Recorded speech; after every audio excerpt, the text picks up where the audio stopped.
The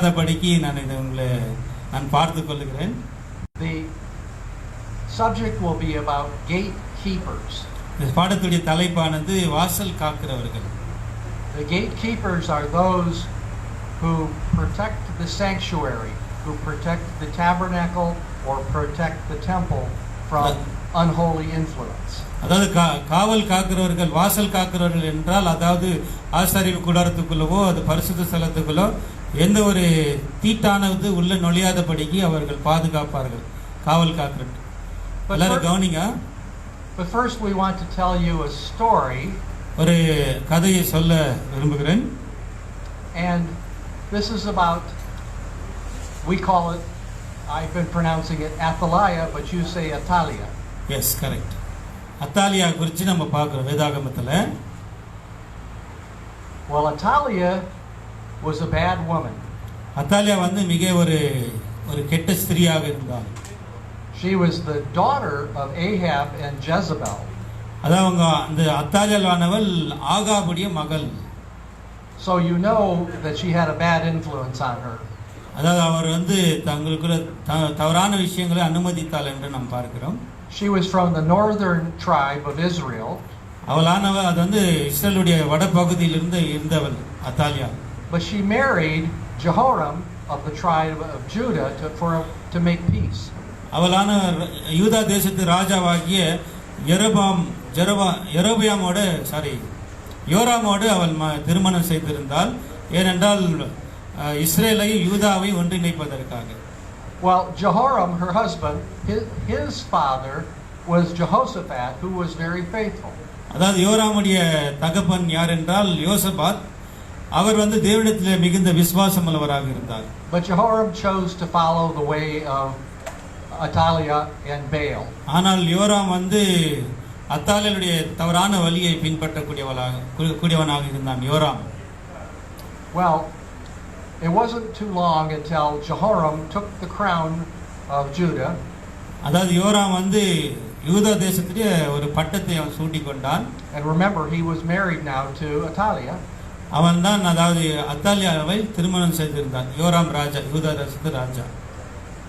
And so that they had no competition, he killed his 6 younger brothers. அதாவது அவன் வந்து அவருக்கு போட்டியாக இருந்த தன்னுடைய 6 சகோதரர்களை யோராம் வந்து கொன்று போட்டான். Well, after 8 years, Jehoram dies. அதை தொடர்ந்து 8 வருஷத்துக்கு பிறகு யோராம் மரித்து போனான். And Athaliah's and Jehoram's son Ahaziah becomes the king. அதை தொடர்ந்து அஹாசியா தான் அடுத்த ராஜாவாக வர வேண்டும், அத்தாலியாவுடைய மகன். Well, Ahaziah was a bad man also. Ahaziah was not good also. அதாவது அஹாசியா வந்து ஆனாலும் அவன் அவ்வளவா திறமை இல்லாதவனாக இருந்தான். But at the same time, Jehovah was telling Jehu up in the northern tribe to get rid of the Baal worship. அதே நேரத்தில் இஸ்ரேலிலே யெகூவை யெகோவா தேவன் அபிஷேகம் செய்திருந்தாள் யெகூ. And he also came down to Judah and he killed Ataliah's son Ahaziah. அதாவது அவன் யெகூவானவன் யூதயாக்கு வந்து அஹசியாவுடைய ராஜா மகன் அஹசியாவை கொல்வதற்கு அவன் வந்தான் என்று நாம் பார்க்கிறோம். And he killed all of Ataliah's family up in the northern tribe. அதே போல அத்தாலியாவுடைய எல்லா குடும்பத்தினரை கூட அழிக்குவதற்காக யெகூ வந்து இஸ்ரேலிலிருந்து யூதாவுக்கு கடந்து வந்திருந்தார். Well, because of this, Atalia immediately took the crown and put it on her head and said, I am the queen. உடனடியாக அத்தாலியால் தன்னைத்தானே ராணியாக முடிசூட்டிக் கொண்டார்.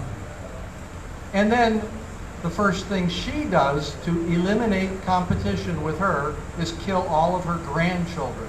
அதாவது அவங்களுடைய பேரப்பிள்ளைகள், அதாவது இவள் ராணியாவதற்கு தடையாக இருக்கக்கூடிய தன்னுடைய பேரப்பிள்ளைகள் எல்லாரையும் அவள் கொன்றாள் என்று நாம் பார்க்கிறோம். So it says in 2 Chronicles 4:24-7. அதாவது 1 நாளாகமம் 2 நாளாகமம் 24:7 நாம் படிக்கிறோம். It calls her a very wicked woman. அங்கே நாம் படிக்கிறோம் அவள் பொல்லாத ஒரு ஸ்திரியாக இருந்தாள் என்று. And she had broken up the house of God. She had dedicated things to Baal. She had set up a temple to Baal that was right in the temple to Jehovah. அதாவது அவள் தேவனுடைய ஆலயத்தினுடைய கதவுகளை உடைத்து அங்கே பால் தேவர்களை அங்கே ஆராதனை செய்வதற்காக அந்த அவர்கள் ஆசாரியர்களை அங்கே நிறுத்தினாள். Well, one of the things that seemed like it might be very bad was that all of the grandsons were the line of David, and it seemed that all of the grandsons were killed, so it would have stopped the line of David. அதாவது தாவீதுடைய வம்சத்துல வந்திருந்த எல்லா அந்த பேரப்பிள்ளைகளையும் அவள் கொன்றாள் என்று நாம் பார்க்கிறோம். But Atalia had a sister, and that sister was very good, and she saved one of the grandchildren. அத்தாலியாவுடைய சகோதரி அவள் நல்லவள். அவள் அத்தாலியாவுடைய பேரப்பிள்ளைகளிலே ஒருவனை அவள் காப்பாற்றினாள். And she and her husband hid the grandchild, the boy, for 6 years. அவளும் அவளுடைய கணவனும் அந்த குழந்தையை அவளுடைய பேரப்பிள்ளையை 6 வருடங்களுக்கு மறைத்து வைத்திருந்தார்கள். Well, that grandchild's name was Joash. அந்த பேரப்பிள்ளையுடைய பெயர் தான் யோவாஸ். And we see that in 2 Chronicles 23, and this is also recorded by Josephus, that there, at the age of 6 years old, he was taken to the temple by the priest and crowned king. அதாவது இங்கே 2 நாளாகமம் 23:14 கூட நாம் பார்க்கிறோம். இதை கூட சரித்திரக்காரன் யோசபாஸ் கூட இதை குறித்து சொல்லியிருக்கிறார். அவனுடைய 6வது வயசில் அவர் கொண்டு சென்று அவனை ராஜாவாக முடிசூட்டினார் என்று. Joash was presented to the people with a crown on his head, the book of the law in his hand, and he was proclaimed the king. அதாவது யோவாஸ் ராஜாவாக ஜனங்கள் மத்தியில நிறுத்தப்பட்டார். அவருடைய கரத்துல கூட அந்த தேவனுடைய நியாயப்பிரமாண புத்தகம் இருந்தது. But Atalia heard about this, and she ran to the temple and she said, "This is treason. You are a traitor." அதாவது அத்தாலியா இந்த கேள்விப்பட்ட அத்தாலியா தேவனுடைய ஆலயத்துக்குள்ள நுழைந்து இது ஒரு அநீதி அநியாயம் என்று சொல்லி கூவினாள் என்று நாம் பார்க்கிறோம். But of course the people did not like Atalia. ஆனாலும் ஜனங்கள் அத்தாலியாவை விரும்பாதவர்களாக இருந்தார்கள். And they obeyed the priest Jehoiada when he said to take her to the horse gate and kill her there. அதாவது அங்கே யோய்தான்னு சொல்லக்கூடிய ஆசாரியன் அத்தாலியை வெளியில கொண்டு சென்று குதிரைகள் இருக்கக்கூடிய வாசல் அண்டையில அவளை கொல்லும்படியாக சொன்னார். Okay, so this is a long story to get to the gate, because our story is about gatekeeper, and this is taking her to the gate of the temple. அதாவது இங்கே நாம் பார்க்கும்போது ஒரு பெரிய கதை. ஆனாலும் கூட இங்கே அத்தாலியில் எந்த இடத்துல கொல்லப்பட்டாள் என்று பார்க்கும்போது அங்கே குதிரைகள் வாசல் என்று அங்கே சொல்லப்படுகிறது. அதாவது இங்கே நம்ம பார்க்கும்போது இந்த பாடத்துடைய தலைப்பு கூட ஒரு கேட் கீப்பர், வாசல் காக்கிறவர்கள் என்று கூறுகிறது. Now remember, this was the horse gate, and what do horses represent symbolically? அது இங்கே குதிரை நாம் பார்க்கும் குதிரை வாசல் என்று அங்கே சொல்லப்படுகிறது. குதிரை வேதாகமத்தில் எதை அடையாளப்படுத்துகிறது? What is symbolize?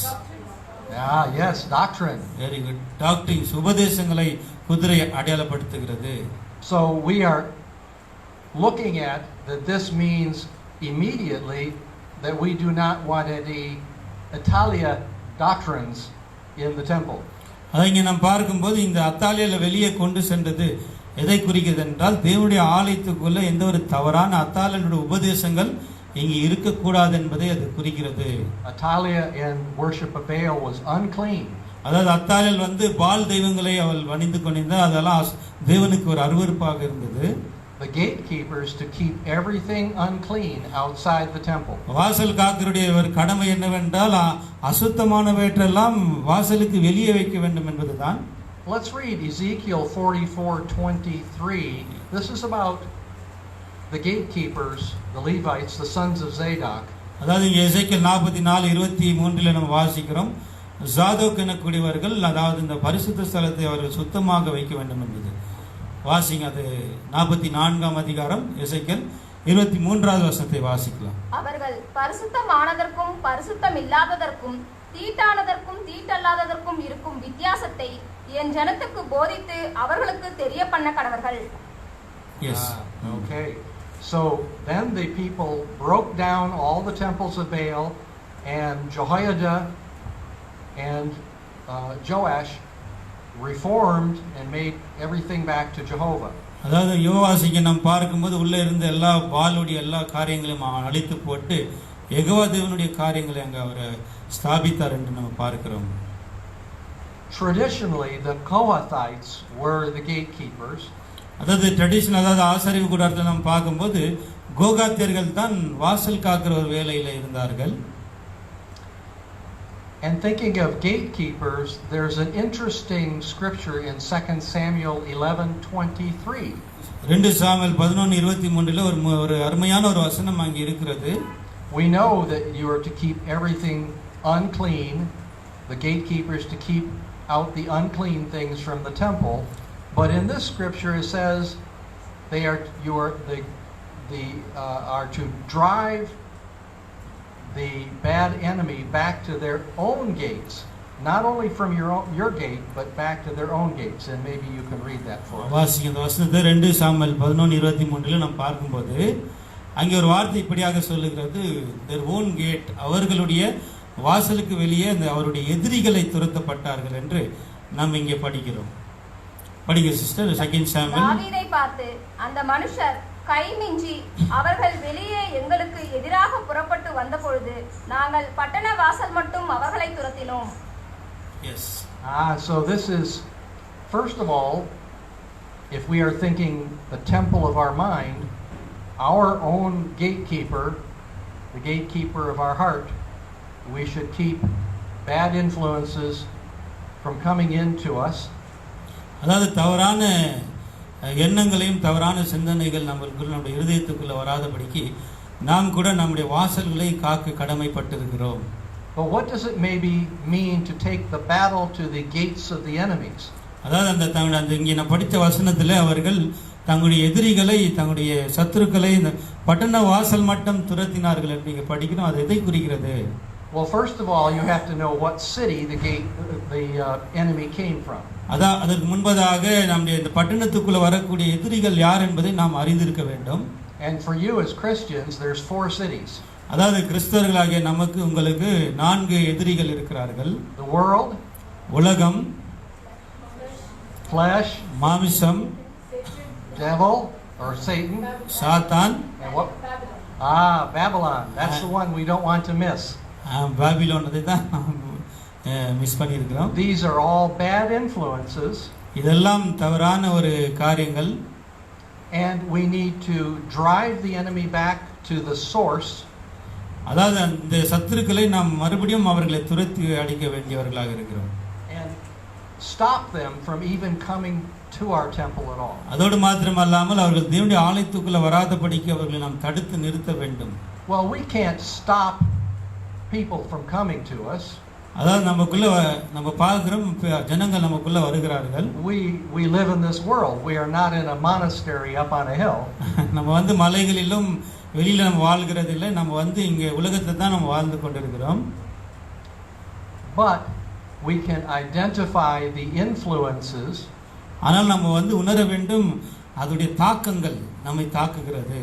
And we can try to stay far away from those influences. அப்படிப்பட்ட ஒரு தாக்கத்தை நம்ம விட்டு விலக்கி வைக்க வேண்டும். Let's say, for instance, you have a neighbor who is Baptist or Methodist or Pentecostal. Let's even go further. Pentecostal. உங்களுடைய அயலார்கள் ஒருவேளை அவர்கள் பாப்டிஸ்ட் சபையை சேர்ந்தவர்களாக வேறு சபைகளை சேர்ந்தவர்களாக. Your neighbor says, "Come over to my house and we will have a Bible study." வாங்க எங்க வீட்டுக்கு வாங்க, நம்ம கூட ஒரு பைபிள் ஸ்டடி பண்ணலாம் அப்படினு சொல்லி உங்களுடைய. Well, at first you might say, "Well, this is a good opportunity to witness to them." And it would be. நீங்க நினைக்கலாம், இது ஒரு நல்ல சமயம் அவங்களுக்கு நம்ம இந்த சத்தியத்தை சொல்வதற்கு என்று நீங்க நினைக்கலாம். But if they don't want to hear what you are saying and they only want to talk, அதாவது சாத்தான் நீங்க கேக்குறதுக்கும் அவங்க பேசுறதுக்கு நீங்க முதலாவது இன்ஃப்ளூயன்ஸ் செய்வான். They might just want to preach to you. அவங்க உங்களுக்கு பிரசங்கிக்கிறதுக்காக விரும்புவார்கள் முதலாவது. And so at that point you have to say, this is the enemy city and stop things because this will be a bad influence on me. சிலது வந்து அந்த அவர்கள் சொல்லக்கூடிய வார்த்தைகள் உங்களை தாக்கக்கூடியவைகளாக இருக்கலாம். அதனால நம்ம அதை நிறுத்துவது நல்லது. Some brethren do not realize the kind of influence, because the influence is from the world influences the nominal church, and then they could carry it on to us. அதாவது சில விஷயங்கள் விதவிதமான ஒரு தாக்கங்கள் நமக்கு சத்துரும் மூலமாக வரக்கூடியதாக இருக்கிறது. அது அநேகர் அதை உணராத இருக்கிறார்கள், எப்படி அது நம்மை தாக்குகிறது என்பதை. For instance, in some places in the United States, America தேசத்திலே ஒரு சில சம்பவங்களிலே the churches think nothing of living together before being married. சபைகள் வந்து என்ன நினைக்கிறார்கள் என்றால் நம்ம எல்லாரும் ஒன்றாக இருப்பது நல்லது என்று தான் அவர்கள் நினைக்கிறார்கள். அவர்கள் And they say of Bible students, why are you so old fashioned? Bible students ஆகிய நீங்கள் ஏன் பழைய ஒரு இதிலே இருக்கிறீர்கள் என்று அவர்கள் சொல்லுகிறார்கள். Or there will be priests or bishops even in the certain churches like the Anglican Church who have women as bishops. அதாவது அவர்கள் வந்து வேற சபைகளில் இருக்கக்கூடிய போதகர்களாக இருக்கலாம், பிஷப்ஸ் ஆக இருக்கலாம், சில ஸ்திரீகள் கூட நாம் பார்க்கலாம். And they might suggest to you, well, you could be a bishop, you are very smart, you could be a bishop, you need to assert yourself, to put yourself forward. நம்மை கூட அவர்கள் இழுக்கிறார்கள், நீங்க கூட ஒரு பிஷப் ஆகலாம் என்று சொல்லி அவங்க கூட நம்மளை தள்ளுகிறார்கள். They will try to change our mind. நம்மளுடைய மனதை அவர்கள் மாற்றுவதற்கு முயற்சிக்கிறார்கள். So we have to be very careful to, as it says here, keep the sinful influence far away from us. அதுதான் நம்ம மிக கவனமாக இருக்க வேண்டும். இப்படிப்பட்டதான பாவ தாக்குதல்களுக்கு நம்ம மிக எச்சரிக்கையாக இருந்து அவைகளை நம்ம விட்டு புறம்பு தள்ள வேண்டும் என்று. The Apostle Paul was a very good gatekeeper. அப்போஸ்தலனாகிய பவுல் மிக சிறந்த ஒரு வாசல் காக்கிறவராக இருந்தார். So we're going to read from him in 2 Thessalonians 2 verse 10. 2 தெசலோனிக்கா 2:10 நாம் வாசிக்கலாம்.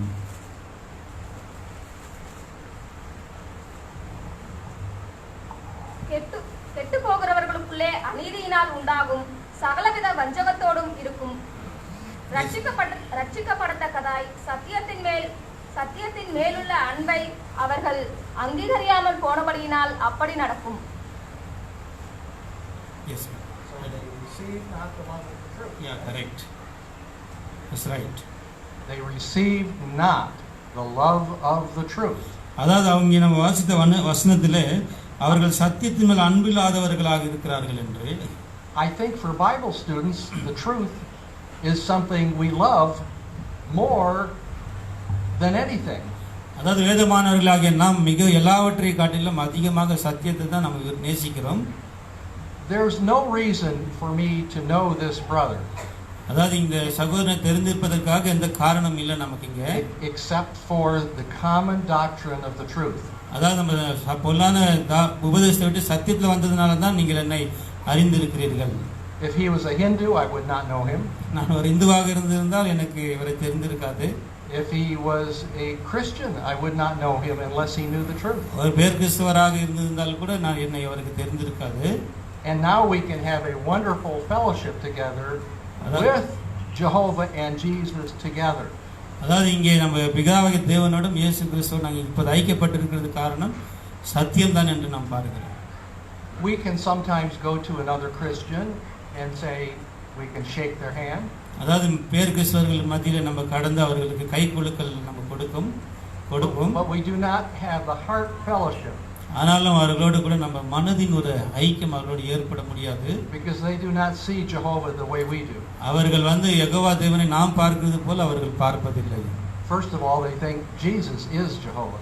அவர்கள் நினைக்கிறார்கள் யெகோவா வந்து இயேசு தான் யெகோவா தேவன் என்று அவர்கள் தவறாக புரிந்து கொண்டிருக்கிறார்கள். Well, there's a principle here. இங்கே ஒரு பிரின்சிபல் Isaiah 28:7. ஏசாயா 28:7 நாம் வாசிக்கலாம். This is why they don't have the same doctrine and why they are incorrect on their doctrine. அதாவது இதற்காக தான் இங்கே சொல்லப்பட்ட வசனத்தினால தான் அவர்களும் நாமும் கூட ஒரே விதமான விசுவாசத்தில் இருக்க முடிகிறதில்லை. வாசிக்கிற வசனத்தை. ஆனாலும் இவர்களும் திராட்சரசத்தால் மயங்கி மதுபானத்தால் வழித்தப்பி போகிறார்கள். ஆசாரியனும் தீர்க்கதரிசியும் மதுபானத்தினால் மதிமயங்கி திராட்சரசத்தால் விழுங்கப்பட்டு சாராயத்தினால் வழித்தப்பி தீர்க்க தரிசனத்தில் மோசம் போய் நியாயம் தீர்க்கிறதில் இடறுகிறார்கள். Yes, they are drunk. They are careless. அதாவது அவர்கள் மதுபானத்தினால் நிறைந்திருக்கிறார்கள் என்று இங்கே நாம் படிக்கிறோம். There's so much worldly influence in the churches சபைகளில் அதிகமான உலகத்துடைய தாக்கங்கள் உலக சபைக்குள் இருக்கிறது. that they are not careful with the truth. அதாவது அவர்கள் சத்தியத்து மேல ஒரு எச்சரிக்கை இல்லாதவர்களாக இருக்கிறார்கள். It says they stumble in judgment. அதாவது அவர்கள் நியாயத்தீர்ப்பில் இடறுகிறார்கள். So what happens? The Apostle Paul tells us. Russell என்ன சொல்லுகிறார், என்ன நடக்கும் என்பது ரசல் என்ன சொல்லுகிறார். So we'll go back to 2 Thessalonians மறுபடியும் வாங்க 2 chapter தெசலோனிக்கேயர் 2 2ஆம் அதிகாரம் 10 and we'll read 11 and 12. 11-12 வசனத்தை நாம் வாசிக்கலாம். ஆகையால் சத்தியத்தை விசுவாசியாமல் அநீதியில் பிரியப்படுகிற யாவரும் ஆக்கினைக்குள்ளாகும்படிக்கு அவர்கள் பொய்யை விசுவாசிக்கத்தக்கதாக கொடிய வஞ்சகத்தை தேவன் அவர்களுக்கு அனுப்புவார். So she read both? Yeah, right. Okay. Very strong. He will send them a delusion. He will have them believe a lie. This is a big test. He will test them. இங்கே வாசித்த வசனத்தின்படியே தேவன் அவர்களுக்கு, அதாவது அவர்கள் பொய்யை விசுவாசிப்பதற்காக தேவன் அவர்கள் மத்தியில் கொடிய வஞ்சகத்தை தேவன் அனுப்புவார். அதன் மூலமாக அவர்கள் பரீட்சிக்கப்படுவார்கள். They did not love the truth. அவர்கள் அன்பை, அதாவது சத்தியத்தை அவர்கள் நேசிக்கிறதில்லை. But Brother Russell says in reprint 5800, they love something else. சகோதரர் ரசல் அவர்கள் கூட ரீப்ரிண்ட் 5800 5800 சொல்லும்போது, and this can apply to Bible student elders also. Sometimes they do not love the truth that has been given to us through the wise and faithful servant. Brother Russell says sometimes they love certain ideas of their own. அதே போல வேதமானவர்களுக்குள்ளவும் இருக்கக்கூடிய மூப்பர்கள் மத்தியிலே கூட அநேக மூப்பர்கள் சகோதரர் Russell அவர்கள் மூலமாக கொடுக்கப்பட்டதான இந்த சத்தியத்தை அவர்கள் நேசிக்காமல், அதாவது தங்களுடைய சொந்த விருப்பங்களையும் சாத்தானுடைய விருப்பங்களை அவர்கள் செயல்படுத்த முயற்சிக்கிறார்கள். Sometimes brethren will have it like a dream. அதாவது சில பேர் கனவுகள் காண்கிறதாக கூட நினைக்கிறார்கள். And they will say, "Oh, I want to tell you about what I came up with, what my idea that I thought of in my dream." சில பேர் இந்த கனவுகள் கூட தாங்கள் என்ன கனவுகளை கண்டார்கள் அதை குறித்து சபைகளை சொல்லவும் விரும்புகிறார்கள் என்று சகோதரர் சொல்லுகிறார். And they come up and they say, "I have a new way of counting the chronology." அதாவது எனக்கு இன்னொரு புதிய முறை தெரியும், காலக்கணக்கு எப்படி கணக்கிடுவது என்பது. Oh, this will solve all the problems. இதெல்லாம் நிறைய பிரச்சனைகளை தீர்க்கும் என்று அவர்கள் சொல்லுகிறார்கள். We have some competition out there, don't we? And they are putting the road, repairing the road. Oh, I see. Well, do it another day. Continue. So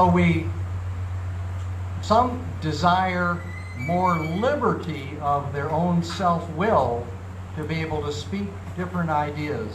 அதாவது அவர்கள் வேறுபட்டதான கருத்துக்களை தெரியப்படுத்துவதற்கு அவர்கள் விரும்புகிறார்கள். அதற்கு அவர்கள் சுதந்திரத்தை தேடுகிறார்கள். The apostle warned to stay very close to the ordinances, the traditions that he taught. அதாவது அப்போஸ்தலனாகிய பவுல் நம்ம எச்சரிக்கிறார், இப்படிப்பட்டதான காரியங்களில் இப்படிப்பட்ட சத்தியத்தில் நம்ம உறுதியாக நிற்க வேண்டும் என்பதாக. And we have been taught by our Lord Jesus through the faithful servant many things that we have proved to be true. அதாவது நம்முடைய உண்மை விவேகமுள்ள ஊழியக்காரராகிய நம்முடைய சகோதரர் ரசல் முகமாக அநேக சத்தியங்களை நமக்கு போதித்திருக்கிறார். And just like in the temple, we depend on the gatekeepers. Here's one right here. நம்ம யாரை நம்ம சார்ந்திருக்க, உள்ள இருக்கக்கூடியவர்கள் யாரை மிக அதிகமாக சார்ந்திருக்கோம் என்றால் வாசல் காக்கிறவர்களை தான் நம்ம சார்ந்திருக்கிறோம், அதாவது லீடர்ஸ்ல. But you cannot always depend all the time on some of the elders to keep the wolves out. அதாவது எல்லா நேரத்திலும் நம்ம எல்டர்ஸ்ங்களை மூப்பர்களை நம்ம சார்ந்து இருக்க கூடாது. The the apostle had said in 2 Thessalonians 2:15, he says to stand fast, which means you need to study it for yourself, so you will prove it. அதாவது 2 தெசலோனிக்கர் 2:15 நம்ம வாசிக்கலாம். அங்கே அப்போஸ்தலன் பவுல் சொல்லுகிறார், நீங்க கற்றுக்கொண்ட சத்தியத்துல நீங்க நிலைத்திருக்க வேண்டும் என்பதாக. ஆகையால் சகோதரரே, நீங்கள் நிலை கொண்டு வார்த்தையாவது நிருபத்தினாலாவது நாங்கள் உங்களுக்கு உபதேசித்த முறைமைகளை கைக்கொள்ளுங்கள். Yes, we need to have voices that will be a trumpet with a clear sound. அதாவது நம்ம தெளிவாக துணிக்க கூடியதான எக்கால சத்தத்துக்கு நம்ம செவி கொடுக்கக்கூடியவர்களாக இருக்க வேண்டும். சத்தியம், எக்காலம் என்றால் சத்தியம். Otherwise it says in 1 Corinthians 14:8, who will prepare for the battle? இல்லாவிட்டால் 1 கொரிந்தியர் 14:8 சொல்லப்பட்டது போல அந்த சத்தத்தை நம்ம விளங்காத சத்தமாக இருந்தால் எப்படி நம்ம யுத்தத்துக்கு ரெடியா சித்தமாகுவோம்? அந்தபடி எக்காலமும் விளங்காத சத்தமிட்டால் எவன் யுத்தத்துக்கு ஆயத்தம் பண்ணுவான்? Yes. About teachers, just a little note about teachers. அதாவது இது போதிக்கக்கூடியவர்களுக்கு in 2 Timothy 2:2 it says something very important. 2 தீமோத்தேயு 2:2 வாசிக்கலாம். மிக முக்கியமானது அங்கே சொல்லப்படுகிறது. அநேக சாட்சிகளுக்கு முன்பாக நீ என்னிடத்தில் கேட்டவைகளை மற்றவர்களுக்கு போதிக்கத்தக்க உண்மையுள்ள மனுஷனிடத்தில் ஒப்புவி. He says here, the things you have heard from me give to those, meaning the elders, who will teach them. அதாவது அப்போஸ்தலன் பவுல் அங்கே சொல்லுகிறது போல பவுல் அங்கே தீமோத்தேயுக்கு சொல்லுகிறார், அதாவது என்னிடத்தில் பெற்றுக்கொண்ட இந்த சத்தியத்தை மற்றவர்களுக்கு நீ ஒப்புவி என்று அங்கே சொல்லுகிறார். But some who are either elders or you may be considering to be elders are not sure about all of the things of the truth. அதாவது மூப்பர்களாகிலும் சரி, மூப்பர்களாக நீங்கள் நினைத்துக் கொண்டிருக்கிறவர்களும் சரியும் எல்லாரும் சத்தியத்தில் இருப்பார்கள் என்பது உறுதி அல்ல. They might have doubts, they might have questions, they might be unsettled. அவர்களுக்கு அநேக சந்தேகங்களும் அநேக விதமான ஒரு சந்தேகங்கள் இருக்கலாம். இது குறித்து தானே I would suggest, now this does not mean for prophetic things that have not happened yet are an exception. இங்கே எல்லாரும் போல இங்கே தீர்க்கதரிசனம் சொல்லுகிறேன் அப்படின்ற விஷயங்கள் எல்லாம் இங்கே நடைபெறுவதில்லை இங்கே நம்ம மத்தியில. Although there are certain prophetic things that we can be sure will happen. அதாவது அது மாதிரி கூட இங்கே கூட நடைபெறுகிறது என்று கூட நம்ம பார்க்கலாம். But for most doctrine, அநேகமான உபதேசங்களிலே if someone is not sure, if they have some doubts, they should not be teaching. If an elder is a novice, is unsure, if he has too many doubts, maybe he should not be teaching. அதாவது ஒரு மூப்பருக்கு சில சந்தேகங்கள் இருந்தால் அதை அவர் மக்களுக்கு போதிக்க கூடாது சில விஷயங்களிலே.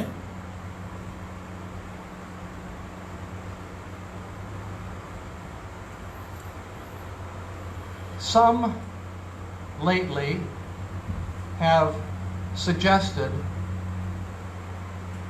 that we should have much diversity in doctrine.